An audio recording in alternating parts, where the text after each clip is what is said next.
Hey there everybody, Stevie J here with your UFC 150 recap from AngryMarks.com. The opening fight on FX was Chico King Camus versus Dustin the Disciple Pague. Pague probably had his best round in the first round. He managed to get multiple submission attempts on his opponent, but none of them were able to finish the fight. And whenever Camus got free, he was doing some damage with his hands.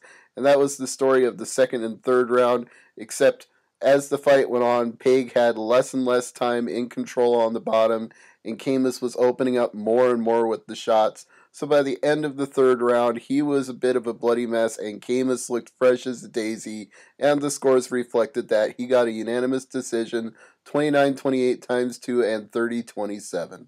It won't take long to tell you about the next fight because Erik Perez beat Ken Stone in only 17 seconds after landing a right hand that made him do a face plant. Herb Dean made the save and Stone started to recover as he was being dragged away, but it was the correct call. Nice finish by Erik Perez, who records the fastest bantamweight finish in WEC or UFC history. Our third fight of the night was a bit of a slobber knocker as Hammond took on Michael Kyper, and Hammond showed why some people call him the American Zombie, as he took shot after shot and refused to go away, but things were already going badly for him in the first round when Kyper caught him with a kick that just totally destroyed his leg, and he told his corner between rounds there was a torn muscle in his leg, and it showed because he limped out for the start of the second round and got caught immediately. Kyper just kept knocking him down, and Hammond would find a way to survive and get back up, but at 2:44 in the second round,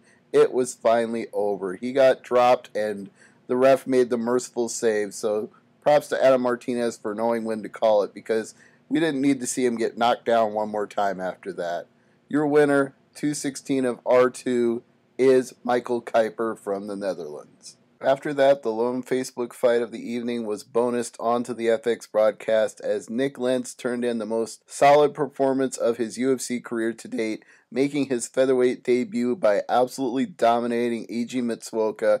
He got 4 out of 4 takedowns, and on the fourth one, he took his back, got a full mount sitting on his back, and threw hammers at his head left and right on both sides until the ref finally decided Mitsuoka had taken enough punishment and stopped the fight at 3:45 of round 1 for Nick Lentz, the winner by TKO. He promised afterwards this was a division he would dominate, and whoever they put in front of him, he would do the exact same thing. And to cap off a night of great preliminary fights on FX and Facebook, Dennis the Menace Bermudez faced Tommy Wildcard Hayden, and Hayden did prove to be a wildcard in this fight as he rocked Bermudez with a knee, almost was able to finish it with a rear naked choke, but Bermudez survived. Hayden went for an armbar and Bermudez slammed him down, and that actually proved to be the turning point of the fight. You usually don't slam your way out of a submission, but not only did this work for him, it turned the fight around because eventually he was able to get him into the fence and put on a standing guillotine choke and turn to the side and crank it up tight, and he got the win via submission to the guillotine at 4:43 of the first round. So congratulations to Dennis the Menace Bermudez.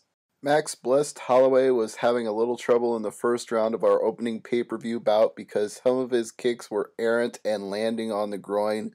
Josh Rosenthal gave him a warning for the first one, but the second one landed so late in the round that Rosenthal did not take away 1 point as promised, but ultimately it wouldn't have mattered if he did because in the second round, Holloway really found the range on his striking. He'd already cut up Lawrence a few times early in the first round, but this time he didn't need the head strikes because it was all about working the body. He landed a knee in the clinch and then finished up with a right to the body and a left hook to the liver, and that dropped him. He was able to pound it out as he slumped down on the fence, and Rosenthal stepped in to save his opponent at 4:49 of the second round. So Holloway gets a TKO victory, his second UFC win. He's only 20 years old and he's only going to get better.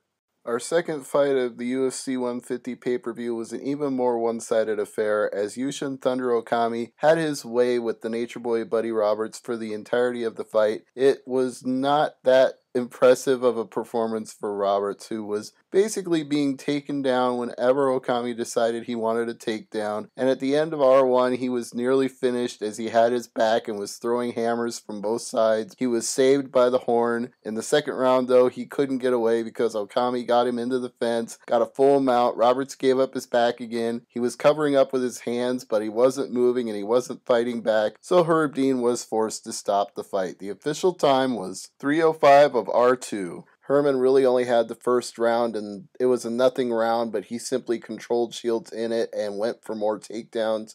The rest of the time, Shields was getting the takedowns and getting on top and looking for submissions and taking dominant positions, but not really landing any strikes, and the crowd was very frustrated with this human chess match, and it wasn't necessarily a bad fight from my point of view, but it wasn't what they wanted to see, and they were openly booing in the last 20 seconds as Shields rode it out to a unanimous decision.